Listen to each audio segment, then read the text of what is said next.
We're here. Welcome, friends. My name is Ashley, for those of you who don't know me, and this is the free workshop. So you want to learn human design? It's going to be amazing. I did make a little PowerPoint for you guys because I am a very visual learner. I like to read things. So for those of you who are the same, hopefully that will be helpful. So we'll be toggling back and forth between like screen sharing and video. Let's start this. Let's start. How do I share my screen?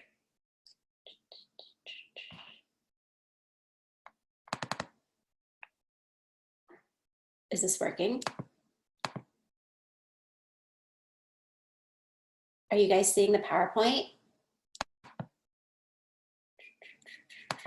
Oh dear. The problem with this is that then I can't see the chat.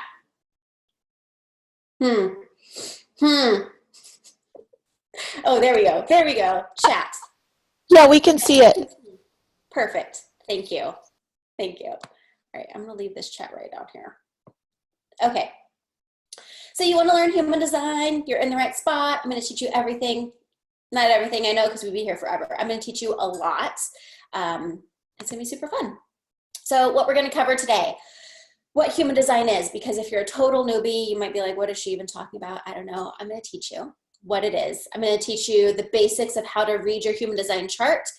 I'm going to tell you how or what your chart says about your type and how you exchange energy with the world, how your chart reveals your biggest fears, and how to make the correct decisions for you so that you can feel fulfilled and avoid burnout. Sound good? Cool. All right. Again, if you haven't already, please go to jovianarchive.com and get your free chart. We'll wait just a second. Go get it. Go get it, my friends. And if you have anyone else in your life who if you know their birth time, like maybe your kid or your partner, you can pull up their chart too, because it's really fun to like compare charts and see different people. That's why I'm so obsessed with this. So go get your chart, my friends. Okay. Hey, I'm Ashley. This is me. So my mission is to show you how living in alignment with your design can create magic and effortlessly uplevel your life and your business. So I am super passionate about helping like coaches and small business owners learn their human design type and implement that in their business. But if you don't have a business, this can still totally help you, because when I first found human design, I wasn't using it for my business. I was just interested in it as a person. So it can help you in terms of your career, your relationships, your relationship with yourself, how you show up in the world. It's just such an amazing tool, and I'm so excited to share it with you. So my human design type, I am a projector with splenic authority, which we'll talk about today. And I have a 6-2 profile. We're not getting into profiles today, but I'm already thinking about a future workshop that will be all about profiles. So that's my type. I have a master's in psychological counseling from Columbia University. I worked as a therapist for a few years. I worked as a life coach for a few years. It's kind of my background. And now when I'm not reading human design charts, you can find me practicing yoga, training for my next half marathon, and binging on Schitt's Creek. If y'all watch Schitt's Creek, it is the best show ever. I'm obsessed. And basically living my best projector life. Yes. Yes. All right. How my obsession began. So I'm all about like full transparency and being totally honest with you guys. I found human design in December, so only 3.5 months ago. And it all started in my DMs, as all good things do these days. My friend Angela sent me a message on Instagram. And she said, "Are you a projector like me? Because I see you struggling with the same kind of things that I do." And I was like, I don't know what that means. Let me Google it. And I am a huge researcher. Like if I want to know, like I cannot watch a movie without going on IMDb and like looking up every single actor and actress in their history. So I was like, let me Google, what is a projector? And then it was like human design. So I put in my birth info, my chart came up, and I was like, this is crazy. I don't understand how to read this. But it said that I was a projector. So I took a screenshot and I sent it back to my friend Angela, and I was like, I am a projector? What does this mean? And so like immediately that second, I was driving from Austin to Dallas. I live in Austin. I was driving up to Dallas And so I was at a gas station and I went on iTunes and just Googled or like searched human design and found some podcasts. And for the next like 72 plus hours, that's all that I did was listen to podcasts, YouTube videos, learn as much as I could. I was like, my profile says I'm 6'2". What does that even mean? I don't know. And just like fell down the rabbit hole. And then when I got home after that weekend, I bought a book. You can see the picture there. It's right here. This is like the textbook on human design. It'll tell you everything you need to know. So if you want to learn more and you're not afraid of like really dense information, that's a good place to start. But something that I found when I was trying to learn more about human design was that all of the information out there was really dense and like hard to understand. It was very textbook, very heady, very kind of like esoteric in a way. Like it was just hard to digest. And I consider myself to be a pretty smart person. And I was like, if I'm having trouble like figuring this out, I know other people are too. And so I kind of decided right then that I was like, when I learn this stuff, I'm going to start teaching it to people in a way that is much easier to understand and much more fun and not as hard to digest. So here we are making it happen. So shortly after that, actually I think it was January 3rd, I put it out to the world that I would start reading charts, and haven't looked back. I now have a website, which most of you guys know, you're here. I created ashleydevon.com. I've started doing readings for people. I'm working on my first course to teach people how to read their charts, and I'm super excited by it all. So that's the short version of how I got into all of this. Yay. All right, I'm gonna share my screen again. Why does it want to show me Spotify? There we go. Guys, I'm so bad. Here we go. This is what I'm looking for. Next. Okay, what is human design? Human design, this is like the professional definition. When I explain it to people, I say human design, it's like a really cool combination of astrology, the Chinese Ichi, the Hindu chakra system, and the Kabalah's tree of life. And when I first found this, I did not know much about any of those except for the chakra system because I did yoga teacher training. So I know about the chakras, but the rest of that, I was like, I know my sign in astrology, but I know nothing about the I Ching. I know nothing about Kabbalah. So it's a combination of all of those things, like the ancient sciences, and then it also uses contemporary sciences like quantum mechanics, astronomy, genetics, and biochemistry. And I was on Facebook Live this morning doing my makeup talking about this, and I was like, I feel really smart learning all these things about human design because I'm like, oh yeah, I'm just studying genetics right now, or I'm learning about quantum mechanics. So anyway, it's very fun. There's something really like empowering about learning something new. Like I was never a science person growing up. And so now it's like, oh, I'm studying quantum mechanics for fun. I feel really smart. So, all right. So that's like what it is, like how it was made, I guess. And if you do any kind of research about when did human design come about, who created it, it was downloaded by this man who calls himself Ra Uruhu. In 1987, he was on Ibiza, which is an island off of Spain, and he had an 8-day awakening. So I'm assuming that he was probably on some kind of drug or psychedelic or like drinking some really cool juice during these 8 days. But he said he was there and he just got this download from what he calls the voice that told him everything about human design. So he took in all of this information and then created this system, which I'm going to go into today. And as like weird and woo-woo and out there as that all sounds, I think it's incredible because we'll get into it. But once you see like how intricate and complex and detailed it is, and we're just skimming the surface, like, oh my God, this man is a genius.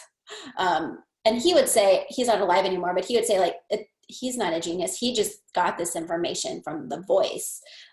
So he didn't come up with it, but that's how it all started. So it was only created in 1987. It's still a pretty new thing, which is why I think a lot of people don't know about it yet. And that's why I'm so excited to share. All right, let's dive in.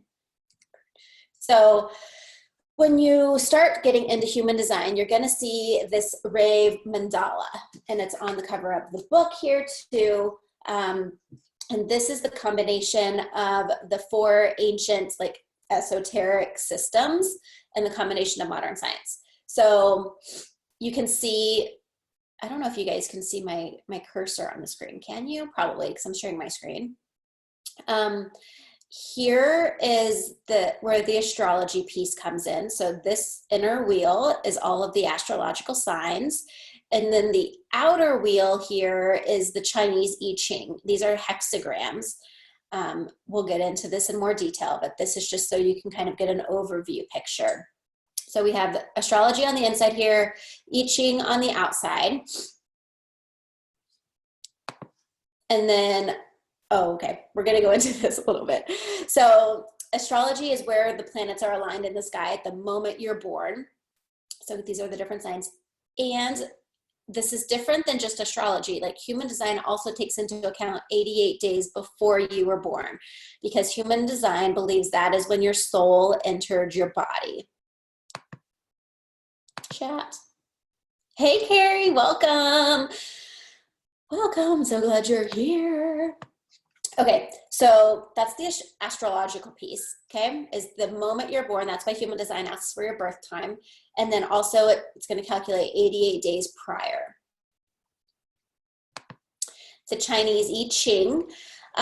So the Chinese I Ching is it's like the first book that was ever written, and it tells you all sorts of things, but it explains the 64 hexagrams, and hexagrams are lines like these, and it's a combination of 6 broken lines like these or solid lines like these, and those represent yin and yang energy. And the hexagrams, there are 64 of them, they correspond to the outer ring of the mandala, and they're translated as gates on the body graph. If that doesn't make any sense to you yet, it's totally okay. I'll explain it more later. I'm just giving you guys like the big picture here, okay? So you can see we have all the astrological signs right here. I'm a Virgo, so here's little Miss Virgin Virgo over here. And then these lines here are the hexagrams, which were taken from the I Ching. There's 64 of them, which also correspond to these numbers along the outer wheel of the chart. Is this making sense yet? Any major questions so far? Do you understand why I said it's like very dense and heady, and it can be hard to understand? Makes sense so far? Cool. Okay. If you have questions, let me know. All right, so now the Hindu chakras. We're going to talk about this because there's the mandala, which is the outer circle, and then on the inside of that you have your body graph, which looks like the person with all of those shapes inside, and those are where the chakras come in. So in traditional Hinduism belief, chakras, there's 7 chakras, which are energy hubs. Human design says there are 9 energy hubs within our body, and this all happened in 1781. They believe there was a cosmic shift, and we went from 7-centered beings to 9-centered beings. So human design says there's 9 centers in our body: the head, which is the equivalent of the crown chakra; the ajna, which is the mind; the throat; the G center; the heart; the solar plexus; the sacral, the spleen, and the roots. Okay, so those are the 9 centers in human design. And then the final piece of all of this is the Kabbalist tree of life. This is what the Kabalah tree looks like. And you'll see there's a bunch of lines connecting the different centers. And these are channels that energetically connect the centers through gates. So a gate is any, it's like the portal between the center and the channel that's connecting two centers. So let's put it all together. This is my chart, by the way. You'll see we have the 9 centers, and then here I have a channel that's based on the Kabalah Tree of Life that's connecting my gate 26 and my gate 44. I also have a channel here that's connecting gate 1 and gate 8, which is connecting my G center and my throat. This one is connecting my heart and my spleen, okay? So a channel is a solid line, and it can be red or black. We'll get into that later.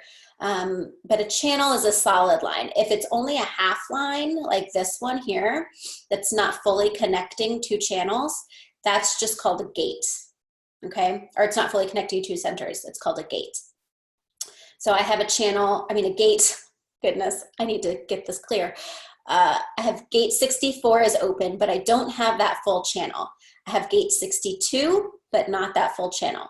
I have the channel 1 and 8, and I have the channel 26, 44, okay? All right, we're moving right along because we got a ton to cover, you guys. All right, so that's kind of the overview of what your chart looks like what you see when you're gonna pull it up. And one of the first things your chart's gonna tell you is your type. Your type is how you exchange energy with the world. And in human design, there are 5 types. I'm gonna stop sharing my screen. Hi. So in human design, there's 5 types. There's the manifester, the generator, the manifesting generator, the projector, and the reflector. And we're gonna go into detail on all of these, but I'd love for you guys to put in the chat what type you are so I can know like kind of who we're dealing with. It's been really interesting. In my chart readings, I have read I've read 3 reflectors charts, and reflectors are only like 1% of the population. And there's a lot of people who read charts who have never met a reflector. And I'm like, oh, I've met 3 of them. I feel so special. So we have a projector, a generator, manifesting generator, man-gen. Ooh, you guys are coming in hot. That's awesome. Awesome. Okay, cool. I'm a projector as well. So I'm going, do you want the PowerPoint? Can I just talk to you? Maybe I'll talk for a second and then I'll put it up in case you want to like read the notes. We're going to start with manifester. Manifestors make up like 10 to 11% of the population. Okay, cool. Manifestors make up like 10 or 11% of the population. My mother is a manifester, and I think reading charts, I've only read like 2 other charts of manifestors. Manifestors are kind of a dying breed in that since the cosmic shift of 1781, there's been like fewer and fewer manifestors being born, and more projectors actually. Or actually, projectors only started in 1781, so there's been more of them and fewer manifestors. Manifestors are the initiators. They are the trailblazers. They are the movement starters. They initiate action in the world. They tend to be very independent, and once they get an idea, they just want to do it, which is great. But if they do this without informing other people, people can be really turned off by that or feel like they're being controlled in some way. So it's a manifestor's job to, once they get an idea and they decide they want to do it, they need to tell other people. They need to inform them. So every type in human design has a strategy. Your strategy is like what you should be doing in order to live optimally. So for a manifestor, it's to inform, to let other people know. So once you make a decision, you manifestors need to tell us. You need to tell us so we're not completely taken off guard. Let me look at my notes and see if I forgot anything. Yeah, so they're the conquerors, the warriors, the rulers, the doers. They're very independent. They initiate things. So the manifestor's aura can be very repelling, which is why it's so important for them to inform, because they are initiating things so often and like blazing that trail. It's going to turn some people off. So the manifestor really needs to understand that not everyone's going to like them, and that's okay. Like they're going to turn off the people that aren't meant for them, and they're going to really attract the people that are meant for them. So a lot of manifestors can turn into people pleasers if they're not careful, like if they're not aware of it, because we all want people to like us, right? And a manifestor just has that repelling aura. So they're going to turn off more people than the rest of us. And people can misinterpret manifestors for always needing to be in control. So again, they need to inform. They need to let us know when they've made a decision. Okay. Next. Oh, wait. I wanted to show you this. I added these slides in last night because I was having fun. I'm going to share my screen.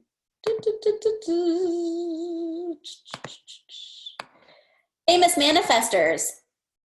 Hitler. Hello. Yes. Elizabeth Kubler-Ross. She's a famous like psychologist from back in the day. Maya Angelou, Robert De Niro, Jennifer Aniston, and George W. Bush. So from that list of names, you can kind of see like how they are the trailblazers. They are very independent. They do initiate things. They get things started for the rest of us. And they get things moving. Okay. Next, generators. Generators make up like 37% of the world population. They're a pretty big group of us, and especially when they're combined with the manifesting generators, those two groups make up like 70% of the population. So if you're a generator or manifesting generator, you guys are the majority. And especially our society, but I would say the world even, is built to support generators and manifesting generators. That's where our idea of like hustle and go and work hard and like fake it till you make it. And if you're not seeing progress, you're not working hard enough. Like that's the generator mindset. Generators are the doers. So manifestors get the idea and they initiate it, and then they're going to attract the generators to come in and actually do the work. So generators, a lot of generators, when I read their chart, they're disappointed. Like they're like, oh, I'm a worker bee. That's no fun. But for people like me who are projectors, I'm jealous of generators because projectors don't have the same energy as a generator. The generator, like, I think of it as the Energizer Bunny. When generators are doing something they love, which they should be doing, they have nonstop energy. Like they are go. They get things done. They have that life force within them and that energy that's so magnetic. And like people like me, projectors, are drawn to them because we feed off of that energy. Okay. Look at my notes. So when a generator is acting in accordance with their design, they're going to love to work, and they're going to love the work they do. It's really good for a generator to use up all of their energy every day. So generators should go to bed exhausted, right? They just go until they like hit the wall and then they crash and fall into bed. Other people are drawn to generators like magnets. And a generator's gift is really to perfect or master a task or a project or a skill, okay? So you'll remember a manifestor's responsibility was to inform us. A generator's job is to respond to life as it happens to them. And this doesn't mean that you're just sitting around waiting, but like if somebody asks you a question, or if you hear a song, or if you're looking at a menu, like it's your job to respond to that. So you're going to probably get like an internal hit of yes or no. I like this or I don't. This is going to be good or this isn't. And it's your job to respond that way. So it's constantly responding to things that happen to you. Got it? Good. Let me get my screen going. Famous generators. Are y'all excited to see who generators are?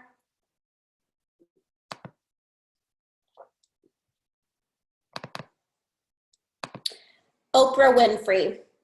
Hello. Ellen DeGeneres, Dalai Lama, Mozart, Albert Einstein.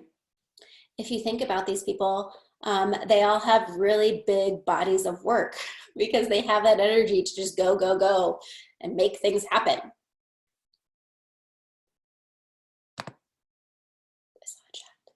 Of course, that's me. Yeah, Abby, I totally see that in you.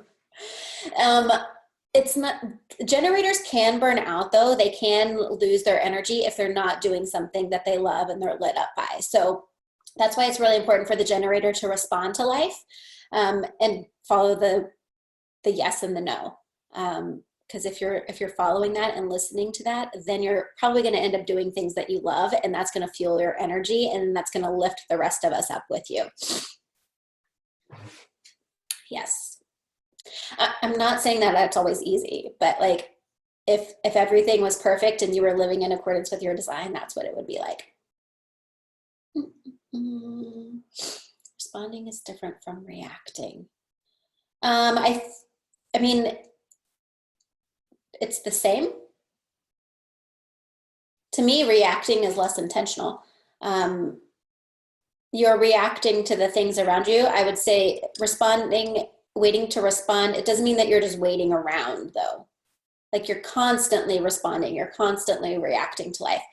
Versus, we'll get to projectors, we have to wait for the invitation. So our job is really more of the waiting, whereas the generator is constantly responding and reacting. Does that make sense?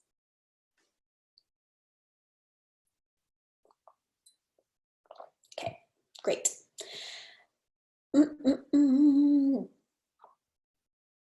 Yeah, I would say that too, Abby. Responding as an action and reacting as feelings or emotions. Yeah, and you can react with feelings or emotions. That's okay too. It's just being very careful not to initiate without responding to something, whether that is a feeling or an external stimulus. So maybe it would be like if you get an idea for something, wait for that internal hit, or wait till you have something to respond to. Don't just go and do it because you think you should do it. Okay. Next is manifesting generators. And manifesting generators, some people say that they're a subtype of generator and some people say they're a completely different type. I think they're a completely different type. They're like a combination of a manifestor and a generator. Like they have the best qualities of both combined into one person. And again, these make up like 35% of the population or so. And combined with the generators, those two groups are the majority of the world. Manifesting generators are like the superhumans. My sister is a manifesting generator. A lot of you guys are manifesting generators, which is amazing. So my notes that I have on this, I'm going to read this line because it makes a lot of sense to me. So your energy is like a warrior Buddha. It's the perfect combination of yin and yang. And when you have that combination and it's in balance, you can effortlessly move forward at the speed of light, like go super fast on things for a long period of time when you're doing something that you love. But on the other hand, if a manifesting generator leaps into something without waiting to respond, they're going to meet resistance. So because they have this yin and yang energy and they constantly want to leap and go into things, they can be the most impatient and erratic of all of the types. So I was watching a video the other day that was talking about manifesting generators, and they gave a great example of it. So they said, it's responding, right? So a manifesting generator might be like sitting at home and then the phone rings. And so they're going to get a hit of yes or no. Do I want to answer the phone? So yes. Okay. If they're going to pick up the phone, it's their friend. Their friend's like, hey, we're all going out tonight. Do you want to come out? And they get a hit of yes. So they're like, yeah, I'll go. And then they're getting ready. And then it's like, okay, do I want to wear this or this? Yes and no questions are really good for generators and manifesting generators. Do I want to wear this or this? I want to wear this one. Yes. So they get ready, they go, they drive to wherever they're going. And then as they're about to walk in the door, they get a hit of no, this isn't right. And so they stop and they don't go in. So a manifesting generator is constantly responding to things, but eventually they're going to hit a breaking point that it's going to be, yes, I'm all in, or no, I'm not, and I'm going to walk away. So for us other types, we see manifesting generators, and a lot of times we might think, you said you were doing this thing and you were like working toward it, and then now you're not. Like, what happened? You just like stopped all of a sudden? So they seem a little bit erratic. But the thing is too, when they follow this gut hit of yes, yes, yes, eventually it's going to be like, yes, I'm all in. And when that happens, then they turn into the complete generator, where they can just like go. They're going to have that like light speed energy that goes for a really long time. Manifesting generators also can have a lot of different interests in a lot of different areas and be really good at a lot of different things. So, where's my next slide? Famous manifesting generators. I feel like this explains it really well. Come on. Listens. Mother Teresa, Tom Hanks, Kate Winslet, Billy Joel, Sidney Poitier, and Angelina Jolie. Angelina Jolie is my favorite example of a manifesting generator, because she has her hands in a lot of different things that aren't necessarily related, but they work really well for her. Also, Kate Hudson is another example. So Angelina Jolie, she's an actress, she's a producer, she's a humanitarian, she's really big into adoption. Kate Hudson, she was an actress. She also is starting this brand new clothing line, like things that are not really related, but they follow their gut of yes, yes, yes. And then they hit this point where it's like, I'm all in, let's go. And then once they do that, they have space to start something else too. So it can be completely unrelated. That's why I feel like manifesting generators they're like superhumans when they're following that gut and like saying yes or no and going for it. And then they hit that point where they're just like all in. It's fascinating. Okay. We're going to keep moving.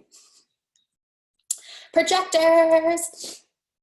Projectors make up about 20% of the population. When I found out I was a projector, I was a little bit bummed, because I think the word has a bad connotation of like, especially with a psychology background, like projecting is not a good thing. It's like putting your stuff on other people, and that's not good. But that's not what it is in human design. So projectors are here to be the guides for other people. We're here to show other people the best way to do things. Projectors have we have a different view of the world. So another really great example that I've learned is thinking of all the different types in human design as animals in the forest. So the generators, the manifesting generators, the manifestors, they are like the tigers and the bears down on the ground, like running around. Projectors are the birds sitting up in the trees. So we're watching everything. We have a bird's eye view. We can see it all. And a lot of times we want to get down on the ground and like run around with the tigers. And we can go down there and we can run around, but a bird running around with tigers, we're not going to last very long. We're going to run out of energy. We might get trampled. It's just not going to have the same effect as like the tigers running around. So it's a really good reminder for projectors, like you can go live in the generator world where it's like that constant hustle, go, go, go. But eventually you're going to burn out because you just don't have the same energy that they do. And you're meant for something else. Like you're meant to be sitting up in the trees watching people. So projectors are meant to guide the manifestors and the generators and manifesting generators. We're meant to come in on projects or whatever those manifestors have started and whatever the generators have come in to do the work on, we're meant to guide the process. So we're meant to teach you systems, show you how to do things more efficiently. Projectors can be very like specialized in things, which I think that's why I've been like so obsessed with human design, because it's a system that I can then teach to other people and be like, you can use this to make your life so much easier. Yeah. So we're here to guide people. We see the big picture. we can recognize the talents and gifts of other people and like bring them together and show them how to do things in a better way. But because projectors are able to see into other people so easily, what we crave the most is to be seen by others.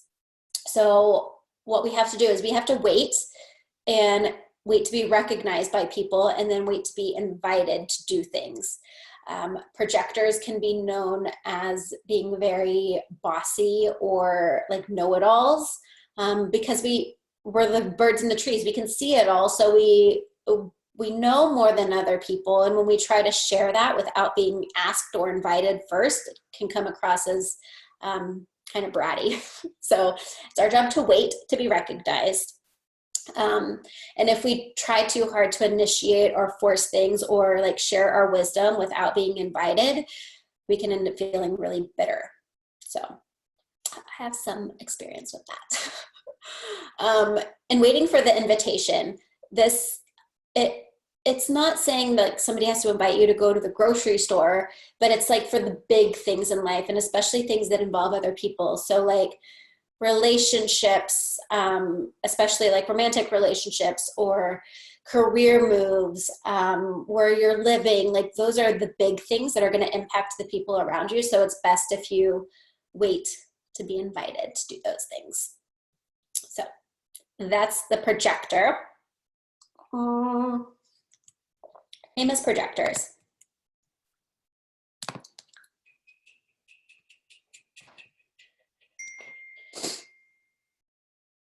Somebody just texted me. I don't know who that is. Nelson Mandela, John F. Kennedy, Queen Elizabeth II, and Barack Obama. So I feel like this is a great, these are great examples because they show you like projectors don't have to just like sit around and wait and do nothing. Like you can be a very powerful person. And projectors are great in positions of leadership because you can delegate, because you can, you have this bigger view and you can like show people the most efficient, like the best way to get things done.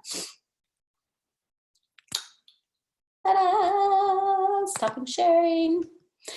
And our last type is reflector. Guys, we have so much to cover. We're like not even halfway done. We're running out of time. So in the analogy of the forest, right, projectors are the birds in the trees. Reflectors would be like the fireflies. They're just very airy. They're floating around, or dragonflies or something, okay? Reflectors are very rare. They're less than 1% of the population. So if you look at the human design chart, yours probably has different centers colored in and different centers are white. A reflector's chart is entirely white. Nothing is colored in, which means they don't have any defined centers. And when your center is undefined, like if you have a white center in your chart, that means that energy center is where you take in the energy from other people and you magnify it or you amplify the frequency of it. So a reflector does that in all of their 9 centers, which if you can imagine, that must be like very intense. But the really cool thing about a reflector is they literally reflect back to us whatever we're experiencing or whatever's going on in society. They also can tend to have this like energy of being like really like every day is a new day. Every day is a fresh start. There are surprises that are happening every single day. Like if a reflector is one, they have to be kind of choosy about who they surround themselves with, obviously, because they're going to take in that energy. But if they have done that well, and if they're surrounded by people that are fueling them up in a good way, they're going to have like a really great energy about them. And then you can take that on too. So a projector is somebody who has to wait for the invitation, right? A reflector is somebody who has to wait 28 days, which is a lunar cycle. So they're very driven by the moon. And so once they're invited to make a decision, ideally they should be waiting 28 days. And this is because they have so many open centers in their body. That 28-day cycle is going to give them a chance to like run it through all those centers and make sure that their decision is not just like a projection of the outside world. Like it's really something that's good for them and that's best for themselves. And reflectors are here to be accepting of others and reflecting the truth back to us. So if you meet a reflector, they're really, really cool people. Like I said, I've met 3 of them, and they're all very different, but they all have very good energy. They're really good at like talking to them because they just reflect back to you like the truth of the situation. So it's awesome. There are a few famous reflectors. Sandra Bullock is actually a reflector. Dostoevsky, Rosalind Carter, who is Jimmy Carter's wife, H.G. Wells, this dude, and Scott Hamilton. So funny story.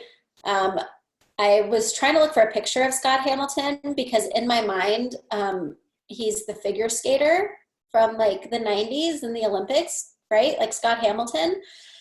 But apparently when I Googled it, that's not Scott Hamilton. Like there's a different Scott Hamilton. So then I was like, wait, I don't want to show the figure skater Scott Hamilton if he's not really a reflector and this other Scott Hamilton is. So I don't know which Scott Hamilton is a reflector. One of them is. Chrissy, you have 7 white centers. That's cool. I have 5 in my chart, I think. So the interesting thing about a center is that's where we can, if we're not careful, we can take on all of the conditioning from the outside world and our parents and our relationships. Like we can take on their stuff in that center because it's completely open.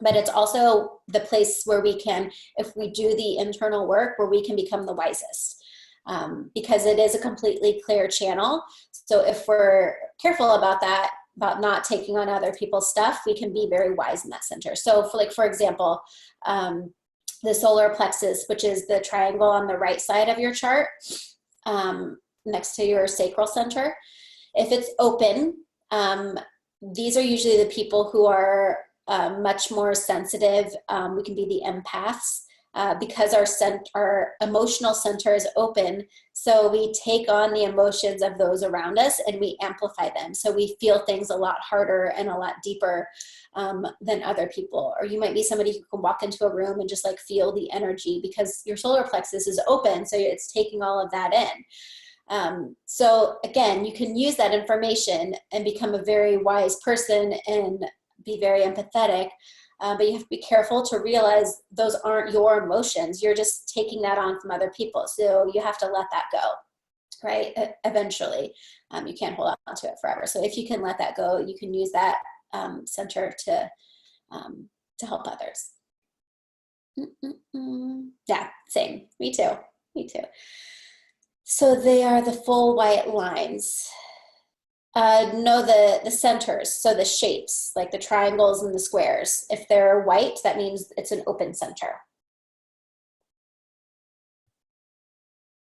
The white lines mean it's not a defined channel or like a way of processing information, which let's kind of talk about this. Oh, this is where I have us doing a dance break, you guys. Because I was like, okay, that's a ton of information. We need to pause and like move our bodies for a second. I'm going to make us do this. I'm going to dance. You guys don't have to dance. Dance break. All right, for real, I'm dancing. Move. Get that energy flowing. Okay. Are we done? Anna Kendrick is my spirit animal. Okay. Let's talk about fears. So your chart can tell you so much about yourself. Like I could spend hours and hours talking about it. So for this workshop, I just wanted to like zero in on the fears because I think it's really interesting and something that you can like walk away with today. So your fears come out of your spleen, which is right here, and your solar plexus, which is right here. And a fear is going to be any line, any half line coming out of those charts. So if it's fully connected, so like this 4426 coming out of my spleen is fully connected. So that's not a fear. But this number 50 coming out and this number 32 coming out, this number 6 coming out and this number 36 coming out, those are my fears, okay? So if you see in your chart, if you have any fears, if you have any half lines or gates, open gates is what they're actually called, in your spleen or your solar plexus, will you put those numbers in the chat so we can see kind of what we're dealing with here? So as y'all saw, how many do I have? I have four big ones in my chart. Quick side note, I don't think I mentioned this in here. No. If it's a red line, that means it's unconscious. And if it's a black line, that means it's conscious. I thought I had this in here, but I don't because it was way too much information, you guys.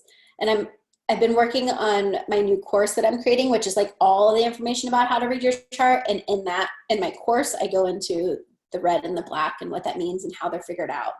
But I just couldn't fit it all in here. Okay, Krista has 57 and 48. Alex has 28, 50, 36, and 30. Both of yours are unconscious, so interesting. Yeah, I'll put my chart up again, yes. Wait, I need to share the screen. I was like, let me just put it up. No, you actually need to see it.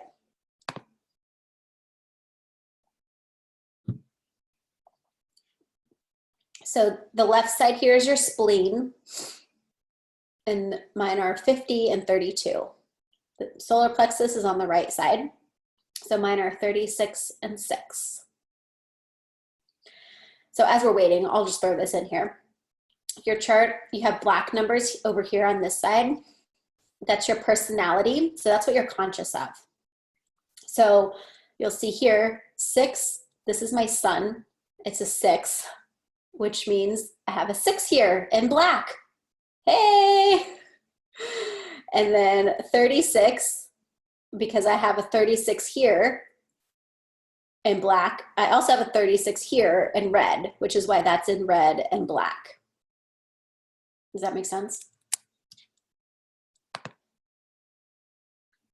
Spleen is 30, 50, solar plexus is 30. Wait, there's not two 30s, are there?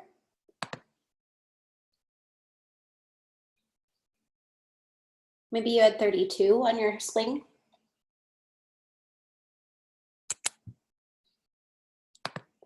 Okay, we got to move on, guys, because we're running out of time and we still have so much to cover. All right.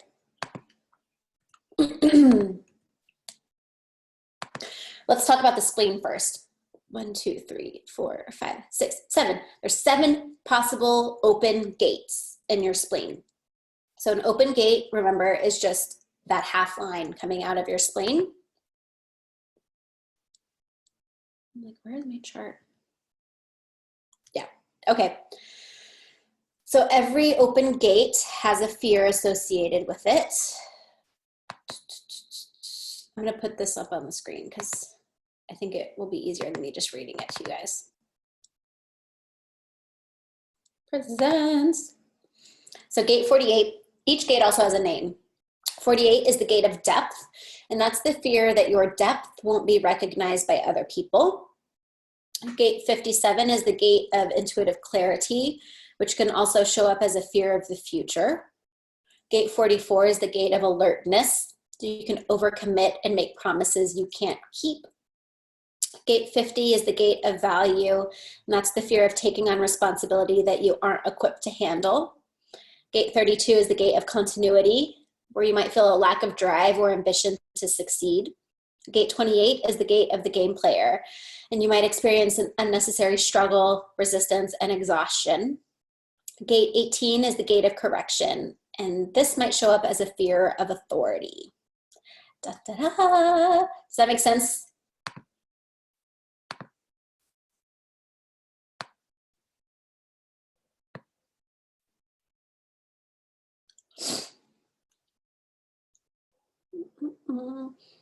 So Abby, fear of the future, overcommit and make promises you can't keep, and fear of taking on responsibility you aren't equipped to handle. It can be really scary to like admit those things to yourself, right? Yeah. Oh, so what are mine? I have 50 and 32. So I have a fear of taking on responsibility you aren't equipped to handle and a lack of drive or ambition to succeed. 32 doesn't like really resonate that much with me.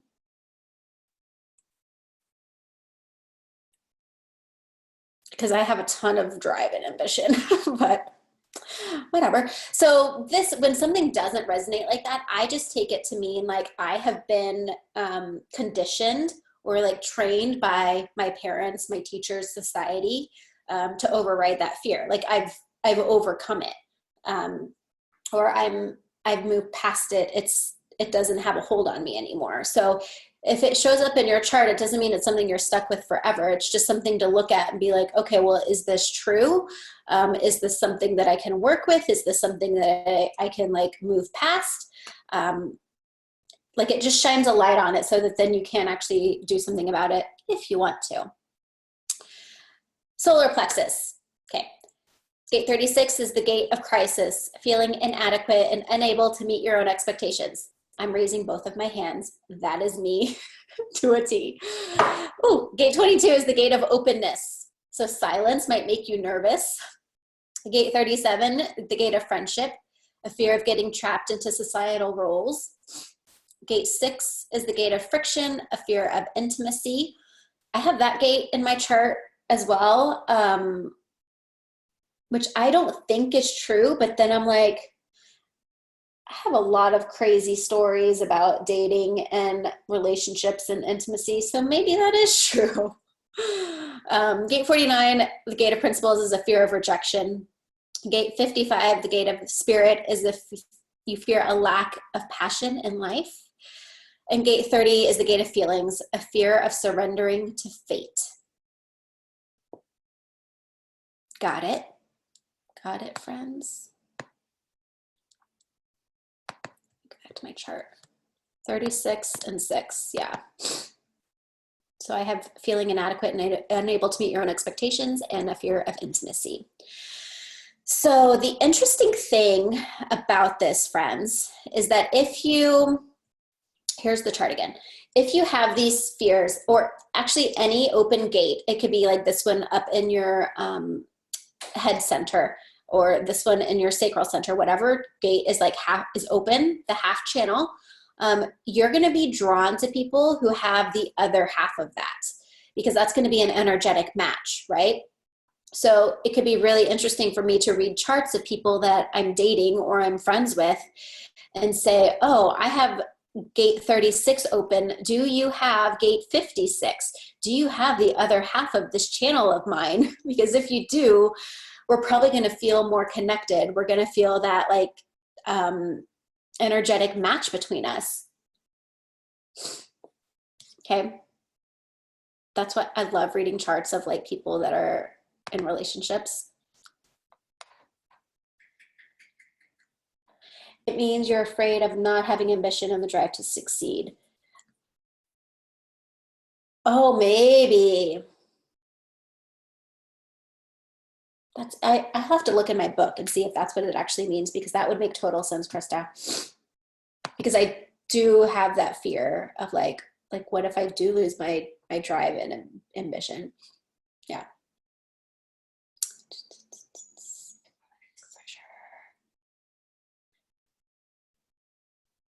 You have 14 open channels and only one that's closed or complete. What's your full one, Krista? So all of your other gates, the half channels, tell you something about yourself. And then the full channels that are like the complete lines, those are like your ingrained ways of operating. Those are your ways of doing something. And so you can Google, like if you have, like I have the channel 1-8 between my G center and my throat. So I can Google human design channel 1-8 and it'll pull up blogs and websites that tell you all about that. 31.7 is your full channel. Yeah, I mean, most of us have a lot of either open channels or gates, just because those numbers are coming from, it's basically like the alignment of the planets. Krista, I'm super curious. I'm like looking in my book now to read what yours is about. 207. I knew this was going to go longer than an hour because I just have so much to say.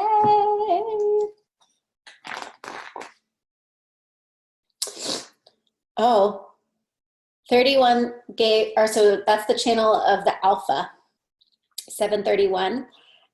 So basically you're meant to be a leader. You're meant to have like your own little wolf pack, people that follow you around. But also it's about making sure that you're not forcing people. There's the dog. You're not forcing people to follow you. You're not like forcing yourself upon them, but that you're being recognized as the leader, and then you can fully step into that role. 3254, 1156. Love it, love it. Okay, guys, we're only like 2/3 of the way through my notes. I tried to cram way too much into this. How are we feeling? That's my next slide. How are we feeling? Because I know this is a lot. I actually have to go to the bathroom, but I'm going to power through. Are you feeling good? Are you feeling like you have stuff to dig into? Because we still need to talk about authority, which is how we all make decisions.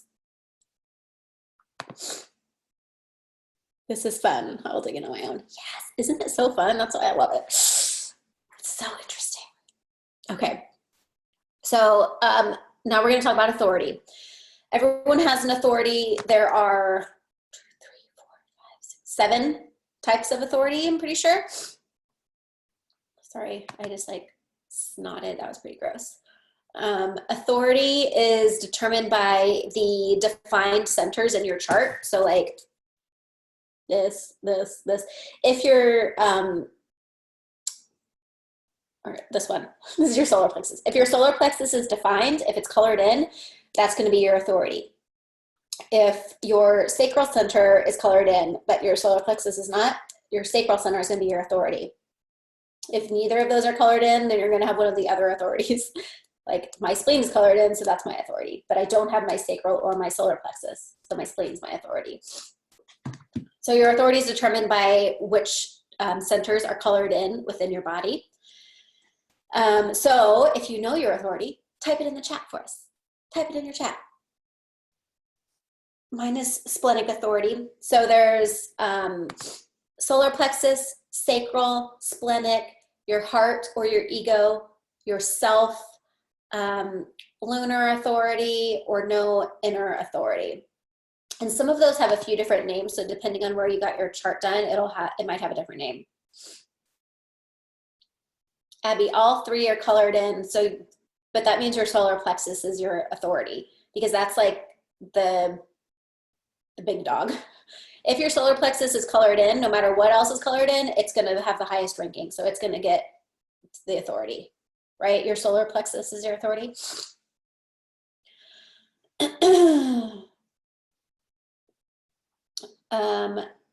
Krista is self.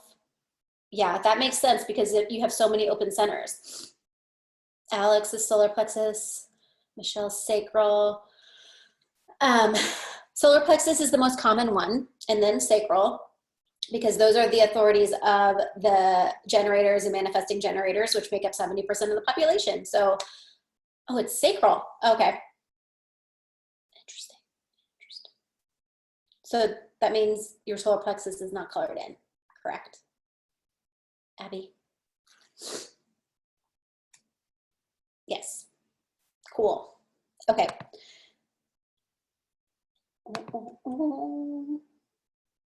I just did a whole series of authorities over on my Instagram.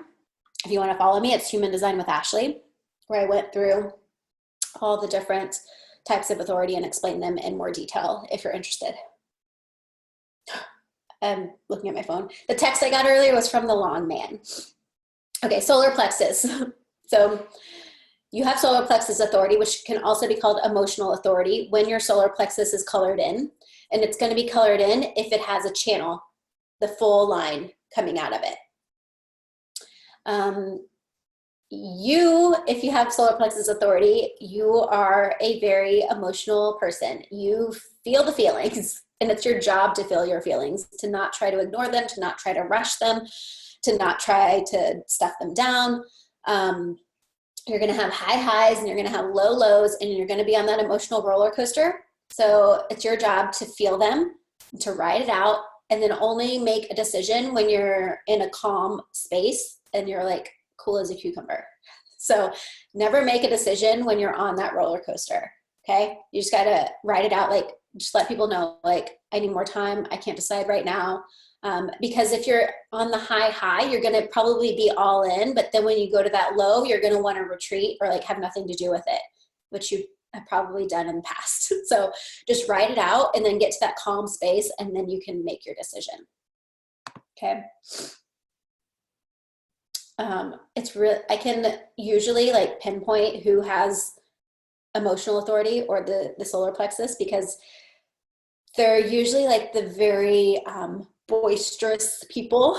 They have a lot of energy, and they're the ones that I tend to like take on the most from, because my solar plexus is completely open, so I take on their energy. All right, next is sacral authority. So sacral authority is, it's only found in generators and manifesting generators. These people, they're going to have kind of an internal hit that we were talking about earlier, and they need to listen to that or try to begin to recognize and feel that. And it's either going to feel like an like a yes, or an which is like a no. So again, yes or no questions are great, because that gives your body a chance to be like or So ask yourself yes or no questions. If you can, have the people around you ask you yes or no questions, and try to listen for that like guttural response. If you get an that means like yes, move forward. If you get an it means no, or not yet, or not right now. It doesn't have to mean no forever. It just means like not right now, or I don't know.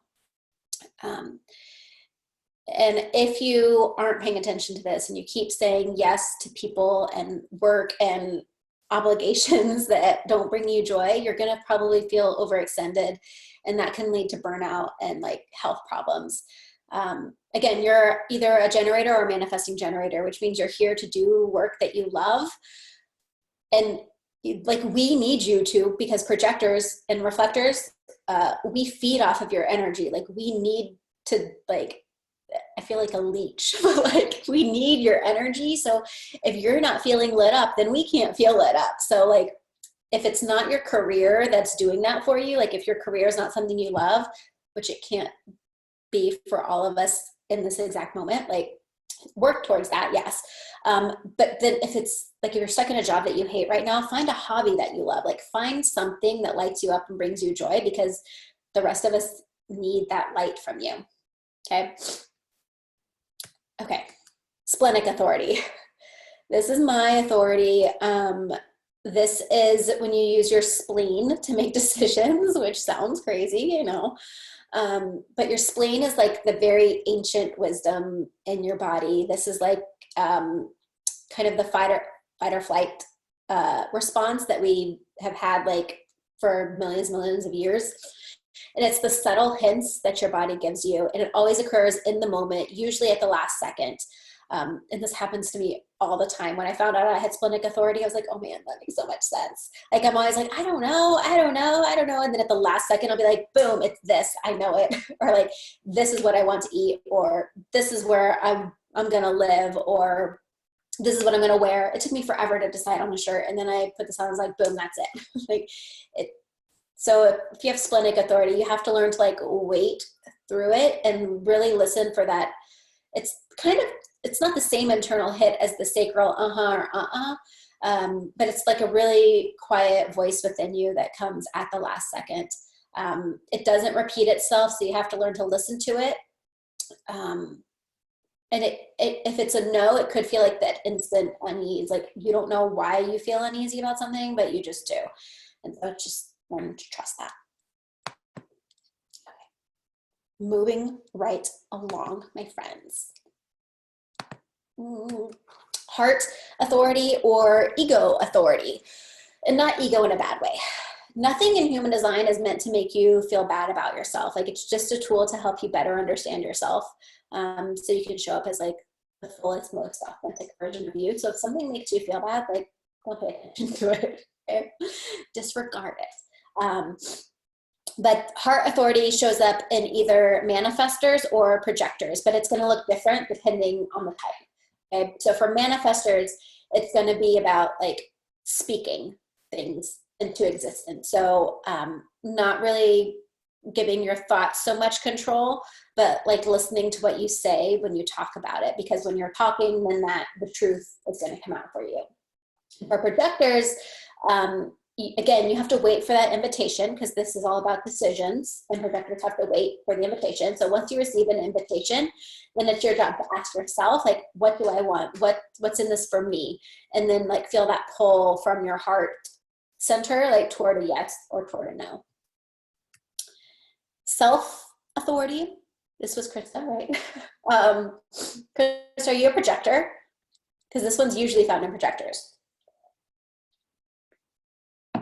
And it's like a gentle, subtle inner knowing that something is or isn't for you. And people with self-authority, usually they might say things like, I don't know how I know this or why I know this, but I just know.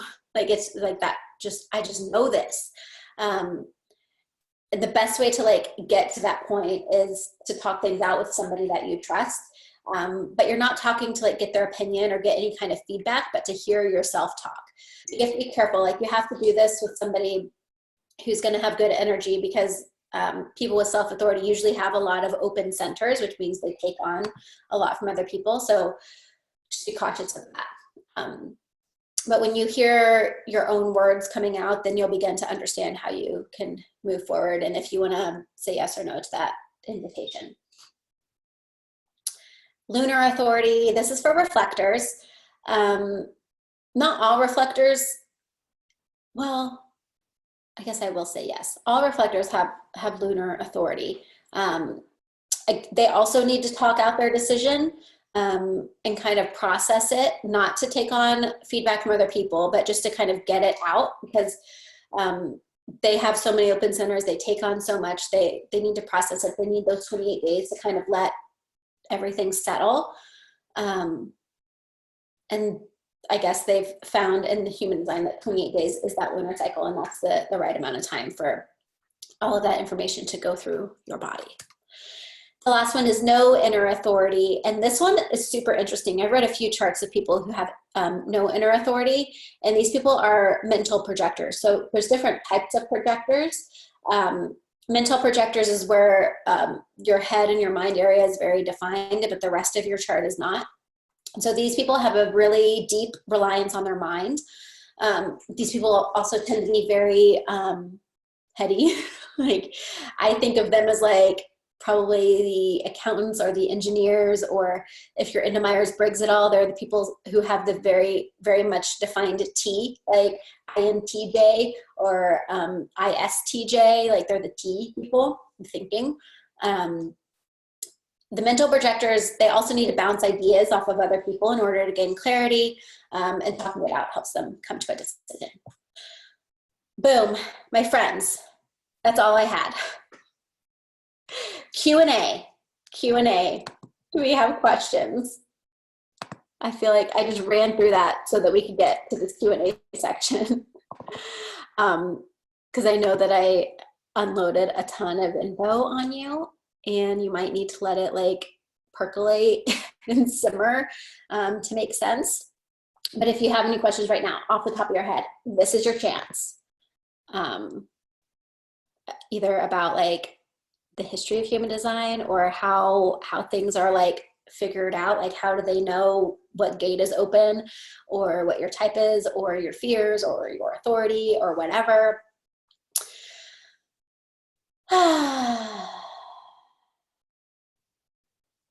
This was so good. I know you said you were doing another workshop on this, but I'm dying to learn about profiles because I can't find a lot of information out there online. Yes. Okay, cool. I mean, I have been wanting to do that, so I'm glad to know that you want to do it too. I will make that happen. This is amazing. I've ordered the book to try and make more sense on my chart. Yes. So this is the book that I have. It's like $50 on Amazon. There's another book, I forget the name, but it's by a lady named Karen Curry. Karen, C-U-R-R-Y, I believe. You can follow her on Instagram as well. But she wrote a book. I haven't read it yet, but it's supposed to be not as intense and a much easier read. So I think that's going to be my next purchase. And then if you go on Jovian Archive, they have a lot of like mini courses that you can buy. I haven't made the leap into all of that yet, though. What is the authority? The authority is how you make decisions. How you make decisions. So if you have solar plexus authority, you have to ride that emotional wave before you make a decision. If you have sacral authority, you need to pay attention to the or uh-uhs to make a decision. If you have splenic authority, you need to wait for that hit at the last second of like yes or no. Is there something we should focus on? Yes, hold on. I have one more slide to show you guys. I just get so distracted. Where's my share screen? Share.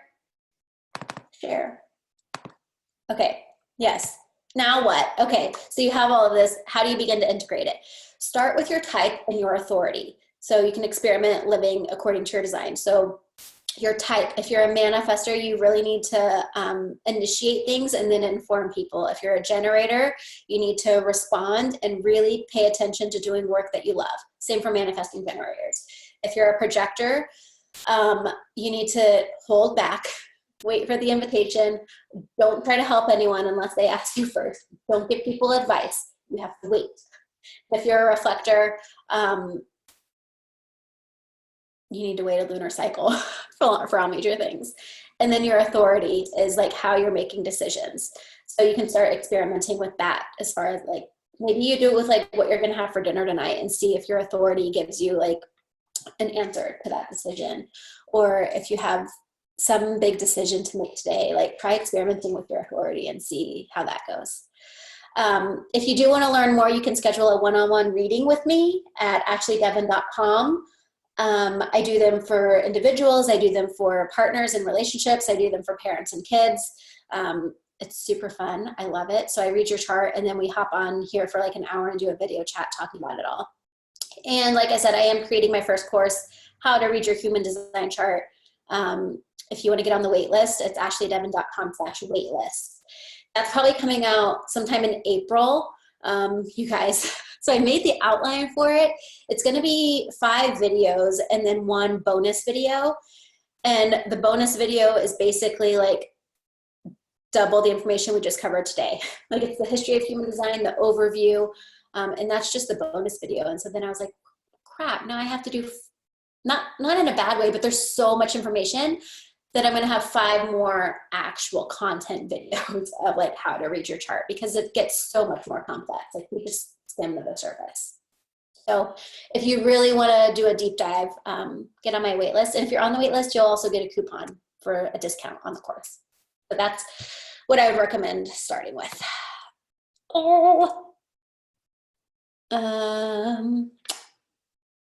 More about profiles. Okay, guys, let's do a workshop next week. I'll look at my work schedule and pick a date, and then I'll post it on Facebook and Instagram. Maybe I'll put the link in the follow-up email because I'm going to send out the recording of this, and I'll pick a date and let you guys know when we're going to talk about profiles.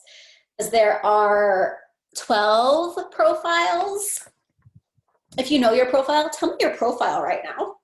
Tell me your profile. There are 12 profiles. That told me.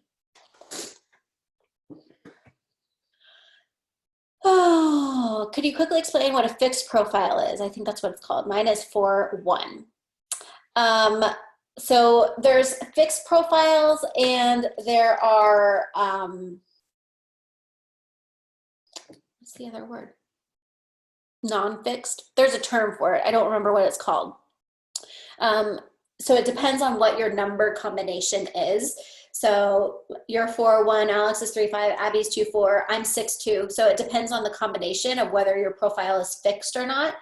And that just really has to do with like how, so certain profiles are all about the person, and then certain profiles are all about other people.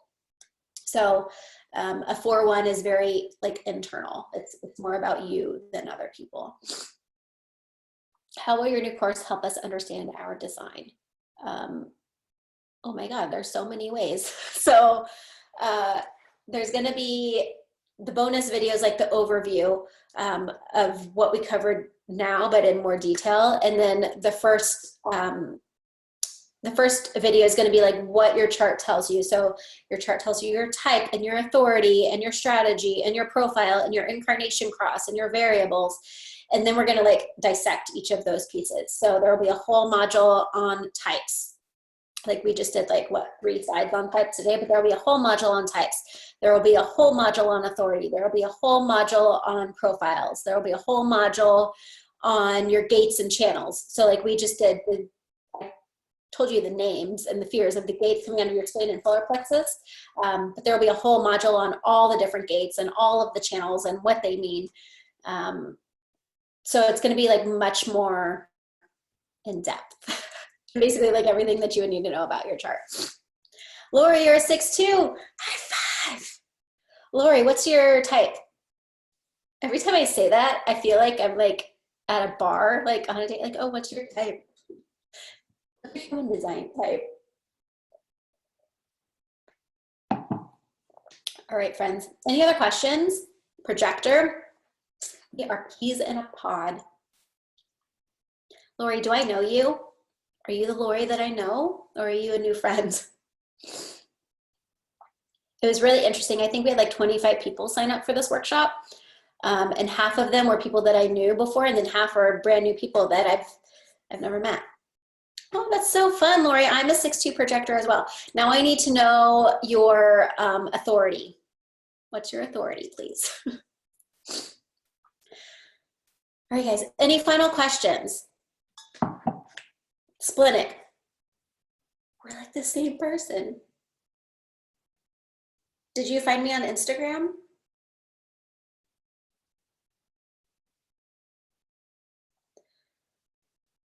All right, guys, you know what? I'm looking at my schedule next week.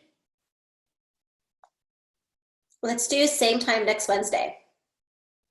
I'm putting in my calendar right now for a workshop on profiles.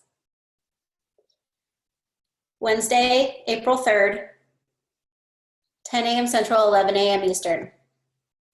Okay. I'll put the link in your follow-up email with the recording of this, and then you'll get reminder emails and all that, but it's in my calendar. Now I gotta make the PowerPoint. It's gonna be so fun. Okay, that's all, my friends. If you want a full chart reading, go to ashleydevon.com and you can sign up for one, or you can shoot me an email. My email is humandesignwithashley@gmail.com. You can follow me on Instagram at humandesignwithashley. And yeah, this was so much fun. So much fun. I can't wait to talk about profiles next week. You're welcome, friends. Bye, Abby. Oh, I love seeing your face. All right, guys, I actually have to go to work. I have to work from 1 to 10 tonight. All right. Hope you guys have an awesome Wednesday. Hopefully I will see you next week to learn about your profiles. Sending you all the big love. Goodbye.